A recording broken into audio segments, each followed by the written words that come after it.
হরে কৃষ্ণ। আপনারা কি জানেন ভগবান কেন তার ভক্তদের পরীক্ষা নেন?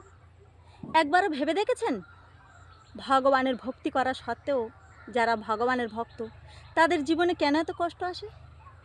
মানুষ যখন ভগবানের শরণাগত হয় ভগবান তখন তাকে বিশেষভাবে দয়া করেন। স্বর্ণকার যেমন সোনাকে আগুনে পুড়িয়ে পিটিয়ে পবিত্র করে নেয়, ঠিক তেমনি ভগবানও তার ভক্তদের নানান রকম বাধা বিপত্তির আগুনে পুড়িয়ে পবিত্র করে নেন। শাস্ত্রে বলা হয়েছে ভগবান তার প্রিয় ভক্তদের পরীক্ষা নেন। উদাহরণ হিসেবে আমরা ভক্ত প্রহ্লাদের জীবনী দেখতে পারি। ভক্ত প্রহ্লাদ ছিলেন ভগবান বিষ্ণুর ভক্ত। প্রহ্লাদ যখন ভগবানের শরণ নিয়েছিলেন তখন প্রথম তার উপর কত রকমেরই না বিপত্তি এসেছিল।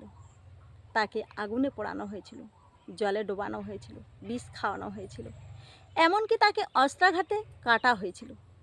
তবুও প্রহ্লাদ এক মুহূর্তের জন্যেও ভগবানের নাম স্মরণ করতে ভোলেননি। শেষে ভগবান নৃসিংহ অবতারে এসে তার প্রিয় ভক্ত প্রহ্লাদকে রক্ষা করেন এবং ধর্মের বিনাশ করেন। তাই ভগবান কখনো আমাদের কষ্ট দেন না। ভক্তের বিশ্বাস কতটা দৃঢ় তা তিনি পরীক্ষা করেন।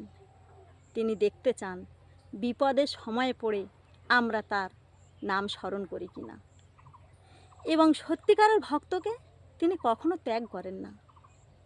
আর সত্যিকারের ভক্তও বিপদে পড়ে কখনো ভগবানের উপর ভরসা হারান না। ভিডিওটি যদি ভালো লেগে থাকে তাহলে কমেন্ট বক্সে লিখুন জয় শ্রীকৃষ্ণ।